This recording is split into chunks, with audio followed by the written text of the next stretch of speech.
जय हिंद। प्रयागराज महाकुंभ मेले में हुई आगजनी के संबंध में मैं कुछ बताना चाहूँगा। आज हमारे साथ हैं Mohan ji, Uttarakhand book stall team leader. और मोहन जी जो है जल्द ही महाकुंभ के लिए रवाना हो रहे हैं यहाँ से सीधे प्रयागराज में आचार्य जी को सुनने और मानने वाले लाखों लोग हैं। यही सब साधारण लोग आपस में मिलजुल कर अपने खाली समय में आकर शाम को अलग अलग जगहों पर सार्वजनिक स्टॉल लगाते हैं और नए लोग जुड़ते रहते हैं। इन किताबों के वितरण या बिक्री से आया हुआ पैसा प्रशांत उद्देश्य संस्था को नहीं दिया जाता है। प्रयाग में हमारे काम को प्रेम और सम्मान मिलता है, तो महाकुंभ में भी स्टॉल लगाने की तैयारियां चल रही थी। एक देवी जी अचानक आई जिन्हें कोई स्टॉल में जानता नहीं था। बोली कि वो पोस्टर अच्छा बनाती हैं और आचार्य जी को सुनने के साथ ही उनकी किताबें भी बहुत पढ़ती हैं। देवी जी ने आग्रह करके एक पोस्टर बना दिया। उस पर उन्होंने कुछ लिखा जिसकी शुरुआत थी कुंभ मेला अंधविश्वास है और नीचे आचार्य प्रशांत का नाम लिख दिया। ये पोस्टर देखकर स्वयंसेवकों ने कहा कि ऐसी तो कोई बात आचार्य जी ने आज तक कभी कही ही नहीं। इतना ही नहीं, आचार्य जी ने तो इससे मिलती जुलती भी कोई बात कभी कही ही नहीं, बल्कि आचार्य जी तो बोधपूर्वक कुंभ का वेदांतिक अर्थ बताते हैं। ये सुनकर देवी जी वहां से चली गई। उनका पोस्टर रिजेक्ट कर दिया गया। लगभग 20 अन्य पोस्टर थे सुंदर सुंदर उक्तियों के, वे कुंभ में प्रदर्शित करने को चुने गए। अगले दिन सुबह पोस्टरों का बंडल कुंभ में स्टॉल पर पहुंचता है।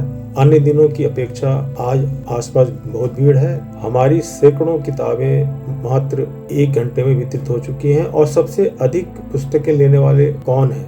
सम्मानित साधुजन, संत और महात्मा लोग, जो प्रसन्नचित होकर हमारी पुस्तकें पढ़कर देख भी रहे हैं, हमें आशीर्वाद भी दे रहे हैं और पुस्तकें ले भी जा रहे हैं। स्वस्थ सुंदर धार्मिक माहौल है। इसके बाद जो होता है वो किसी सनसनीखेज जासूसी उपन्यास जैसा ही है। एक व्यक्ति अचानक आता है, पोस्टरों के बंडल में से सीधा एक पोस्टर निकालता है और हम हैरान हो जाते हैं कि ये वही पोस्टर है जो उन देवी जी ने बनाया था और हमने उसे रिजेक्ट कर दिया था। वो व्यक्ति उस पोस्टर को उठाता है और उसे सर के ऊपर रखकर जोर से चिल्लाता है। हम आपस में ताज्जुब करते हैं कि ये पोस्टर आखिर यहाँ आ कैसे गया। इतना ही नहीं, 2 लोग और प्रकट हो जाते हैं जो इस पूरे घटनाक्रम की वीडियो रिकॉर्डिंग शुरू कर देते हैं। इससे पहले कि कोई कुछ समझ पाता, 8-10 लोग कहीं से एक जत्था बनाकर आते हैं और पोस्टर वाले व्यक्ति से वो पोस्टर ले लेते हैं। वो व्यक्ति तेजी से चलकर आगे भीड़ में गायब हो जाता है। ये 8-10 लोग चिल्लाने लगते हैं और धार्मिक नारे लगाने लगते हैं और पास से गुजर रहे नागा साधुओं को भी जाकर भड़काने लगते हैं। तभी उन्हीं 8-10 लोगों में से कोई आता है जो एक युवा नागा बाबा के हाथ में माचिस दे देता है और फिर किताबों का दहन शुरू हो जाता है। साथ ही स्वयंसेवकों पर हमला और स्टॉल की टेबल कुर्सी तोड़फोड़ भी शुरू हो जाती है।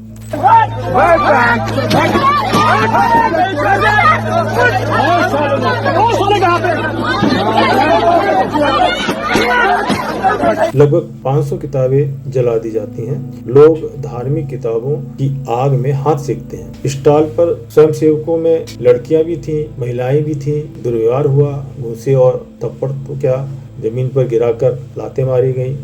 आम जनता को भी पीट दिया गया। स्थिति ये थी कि अगर हमारे पक्ष में साधु भी खड़े हो जाते तो ये शायद साधुओं पर भी प्रहार कर देते।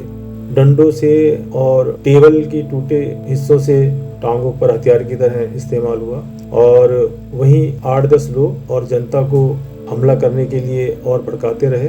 और फिर जल्दी ही हजारों लाखों फॉलोवर वाले बहुत सारे ट्विटर हैंडल एक साथ उन वीडियोज को ट्वीट कर रहे हैं।